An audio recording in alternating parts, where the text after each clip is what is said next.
Hello everyone, আসসালামু আলাইকুম। সবাই কেমন আছেন? আশা করি সবাই ভালো আছেন। আমিও ভালো আছি আলহামদুলিল্লাহ। আজকে আমি আপনাদের সাথে শেয়ার করব ঘরোয়াভাবে কিভাবে আপনারা ঘি তৈরি করবেন। আর এটা হলো আমাদের বাড়িরই গাভী আছে, তার দুধ। আর ওইখান থেকেই আমরা এই ঘিটা তৈরি করি। তো এইটা তৈরি করে আসলে অনেক কাজেই লাগে, বাচ্চাদের খাবার রান্না করা, খিচুড়ি, যে যেভাবেই খাইতে পছন্দ করেন তো সেভাবেই। তো আমরা এটা মাঝে মাঝেই করি, যেহেতু আমাদের বাড়িতেই গাভী আছে, তো আমরা দুধও খাই আর ওইটা দিয়ে ঘিও তৈরি করি, অনেক কিছুই খাওয়া যায়।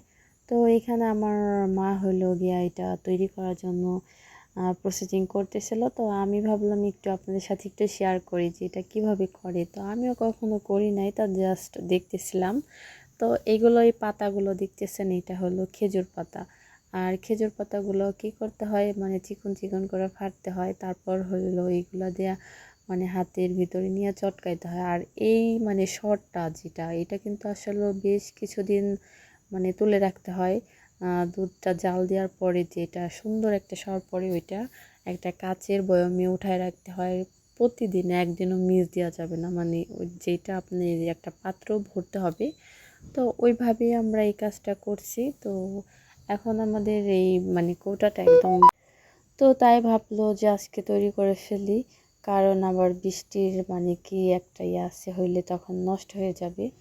তো দেখেন, খেজুর পাতা দিয়ে এগুলাকে চটকায় চটকায় এগুলা তেল জাতীয় যেটা, এটা আসলে ছাড়াইতেছিল হাতের সাথে নিয়ে।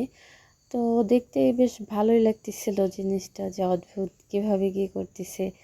আর ওই যে এক্সট্রা যে পানিটা থাকে ওইটা ফেলে দেবে, ওইটা কোনো দরকার না, বা অনেকে অনেক কিছু করতে পারে। তো আমাদের ওইটা দরকার ছিল না, তাই এখন দেখেন হাতে থেকেও কিভাবে ছাড়াবে, কৌশলটা কিন্তু আসলে একটু অদ্ভুত। তো এই পাতার সাথে লেগে থাকে, তো ওইখান থেকে আবার হাত দিয়ে ছাড়াইতে হয়। তো ফাইনালি ছাড়াছাড়ির ব্যাপারটা শেষ। তো এখন আর চলে আসলাম এটাকে গরম করার জন্য। আসলে এটা এখন কি করতে হবে, জ্বালাইতে হবে অনেকক্ষণ। জ্বালানোর পরে এক পর্যায়ে একদম দেখবেন তেলের মতো হয়ে আসতেছে, তখনই বুঝতে পারবেন যে এটা হয়ে গেছে। তো দেখতেই পারতেছেন, তো ফাইনালি এই দেখেন কি সুন্দর টলটলে একটা তেলের ভাব চলে আসছে। তো এই হলো আমার ঘির ফাইনাল লুকটা। তো দেখতেই পাচ্ছেন কত সুন্দর জমে গেছে। তো ভালো থাকবেন, আল্লাহ হাফেজ।